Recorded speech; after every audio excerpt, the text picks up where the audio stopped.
میں بات کریں تقریباً ہر سال ہر سیمسٹر کے بعد کم سے کم 200 بچے ہمارے آئی ٹی پروفیشن سے باہر نکلتے ہیں. ان کے لیے یہاں کوئی ایسا سافٹ ویئر ہاؤس نہیں ہے, آپ کے بھی علم میں ہوگا. اور اسی طرح فنون لطیفہ, سائنس اور آرٹس کے لیے صوبے میں کچھ بھی کوئی بھی ایسا منصوبہ نہیں نظر آیا, نہ پچھلی گورنمنٹ میں ایسا کوئی منصوبہ سامنے آیا.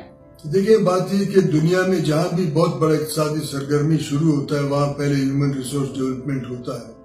اب اگر جو ڈھونگ رچایا جا رہا ہے سی پیک کے گوادر میں, اگر سنجیدہ ہوتا وفاق یا وہ قوتیں جنہوں نے چین پہ گوادر کو بیچا ہے, وہ قوتیں پہلے ہیومن ریسورس ڈیولپمنٹ کرتے اور وہ ہیومن ریسورس کا کھپت گوادر کے اس اقتصادی سرگرمی میں ہوتا, کیونکہ یہاں پلاننگ نہیں ہے.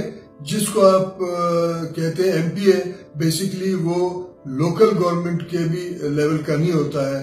ایم پی ایز کو نالی اور تھڑے بنانے کے علاوہ اور ان کو کوئی پلاننگ نہیں ہے. اسی لیے ہم کہتے ہیں جو ہمارا منشور ہے, جس کو ہم نے اپنے صوبے کے لیے الیکشن کیمپین کے لیے مرتب کیا ہے, اس میں ہم نے تمام تر تعلیمی معاملات کو ایڈریس کیا ہے. اور خصوصاً جو مقابلے کے امتحان میں بچے آئیں گے, اب خصوصاً کوئٹہ کی لائبریریوں میں بہت زیادہ رش ہوتا ہے اور لوگوں کو اس کے فارم ممبرشپ نہیں مل رہا ہے.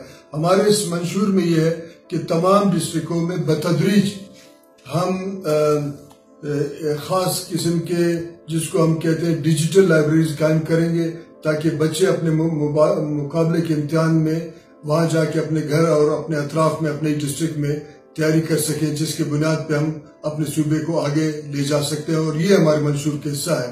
اب اگر ہم وسائل پہ ہمیں اختیار ہو, باقاعدہ پلاننگ ہو, تو ہم اپنے صوبے سے بے روزگاری ختم کر سکیں گے.